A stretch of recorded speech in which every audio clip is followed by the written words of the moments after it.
Good Morning Business. Business Plan. La grande déprime des salariés français, en tout cas, l'absentéisme augmente. On sait par des études, effectivement, qu'il y a une forme de lassitude et que le Covid, notamment, a beaucoup contribué à changer son rapport au travail. En tout cas, ça se voit dans les chiffres. L'absentéisme en hausse de 9,2%. C'est ce que vous nous dites, Noémie Marciano, directrice du placement chez WTW France. Qu'est-ce qui se passe chez les salariés français aujourd'hui ? Alors effectivement, on observe dans notre absentéisme une hausse croissante de l'absente, comme vous le dites. Alors il y a eu l'effet Covid 2020 avec une explosion de l'absentéisme, mais on a quand même un phénomène croissant depuis plusieurs années. L'absentéisme ne diminue pas. Nous avons un vrai... Même il augmente par rapport à 2022, plus 9,2%. Ouais. Donc là, on est vraiment l'après-Covid quand même. Ouais. On est l'après-Covid. Alors le Covid était toujours présent, donc quand on parle de cette augmentation, on regarde l'année 2022. Donc l'année 2022, on avait toujours le fameux variant Omicron qui a généré pas mal d'absences. On a eu aussi en 2022 des rattrapages de maladies virales, bactériennes. C'est des maladies pour lesquelles on n'avait pas forcément vu un taux d'absentéisme en lien avec ces maladies en 2021, on sortait du confinement, etc. Et puis finalement, quand on lit le rapport de la Sécurité sociale... Ça, c'est les gens vraiment malades, en fait. En général, ils sont quand on arrêtés, s'absente, voilà, on est vraiment malade. Oui. Il n'y a pas de discussion. Et effectivement, quand on lit le rapport de la Sécurité sociale, on n'est pas surpris de voir que la première cause d'absence est liée à des problèmes de santé mentale, de stress, d'anxiété. De burn-out. La première cause, c'est-à-dire que c'est pas la... Effectivement, c'est la première cause entre les dépressions, les troubles anxieux mineurs ou majeurs, etc., qui, en fait, génèrent des absences. Alors, répétitifs, de courte durée parfois, mais répétitifs. Et effectivement, on a des chiffres qui sont en hausse, notamment quand on regarde la prévalence, c'est-à-dire l'exposition en fait du nombre de salariés qui s'absentent au moins une fois dans l'année. Ouais. Effectivement, On est à 42% maintenant. Voilà, presque 50% d'ailleurs pour les salariés qui sont en CDI.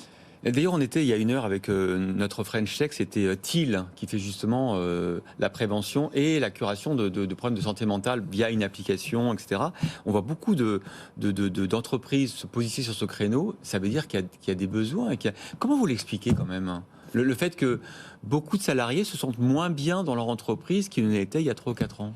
Alors effectivement, on constate dans les entreprises qu'on peut accompagner qu'il y a un sentiment effectivement de mal-être qui a été accentué par la crise Covid, par l'isolement imposé pour certains avec le télétravail, donc un isolement social, ou alors l'inverse, c'est-à-dire un fort présentéisme. On accueille le travail à la maison et du coup on n'a plus de frontières entre la vie privée et la vie personnelle. Et effectivement, on a ces problèmes de santé mentale qui existaient déjà et qui ont été, on va dire, multipliés avec cette crise Covid et tout ce qui s'est passé très très rapidement, finalement, en un temps très rapide. Bon, face à ça, le gouvernement dit clairement ça coûte trop cher. Alors, il a ouvert une brèche en disant on va arrêter de financer le jour de carence, c'est les entreprises qui vont s'en occuper. Puis après, il a dit non, finalement, on va pas faire ça. Mais clairement, il y a un sujet, c'est le coût. Exactement, le coût. Alors, il faut savoir que en matière d'absentéisme, il n'y a pas qu'un payeur. La Sécurité sociale est payeur, paye une certaine partie des indemnités, des fameuses indemnités. Après, l'entreprise et les mutuelles. L'entreprise et puis les fameux assureurs, effectivement, qui viennent au-delà, qui sont financés, les assureurs, en parité par les employeurs et les employés. Donc c'est un sujet qui est adressé donc par le gouvernement, la sécurité sociale, les employeurs, il ne faut pas oublier les assureurs et aussi les représentations syndicales qui ont effectivement leur part dans ce financement-là et qui augmente de plus en plus. Comme vous le dites, on est à plus de 15 milliards en 2022 pour la sécurité sociale. C'est des chiffres qui sont vraiment très élevés. Et il est probable d'ailleurs que le débat soit rouvert au moment du PLFSS, parce que pour l'instant, la Première ministre Elisabeth Borne a dit que ce n'est pas la piste privilégiée, mais vous l'avez très bien dit, il y a 15 milliards en jeu, et donc qui les porte? Est-ce que c'est la Sécu? Est-ce que c'est les entreprises? Est-ce que c'est les assurances? Est-ce que c'est les salariés via les cotisations? On comprend que 15 milliards, c'est pas rien. Quand même, alors les 15 milliards, c'est uniquement en plus la sécurité sociale. C'est-à-dire qu'à cela, il faut ajouter effectivement le coût du maintien de l'emploi par l'employeur, parce qu'il a des obligations légales et conventionnelles. Et puis, il y a le coût des assureurs, des assurances. Et effectivement, les assureurs aussi s'inquiètent de voir cet absentéisme qui augmente. La différence avec la sécurité sociale, c'est que les assureurs voient plutôt les arrêts de longue durée, parce qu'ils interviennent après une certaine franchise. Et pour vous, vous êtes WTW, avec Grasse Savoie, donc vous porter aussi une partie de ces coûts via les contrats que vous avez avec les entreprises.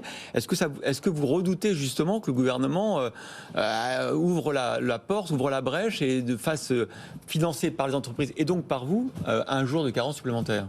Alors, bien entendu, ce qu'on aimerait effectivement, c'est que la question soit ouverte et débattue avec l'ensemble des parties prenantes.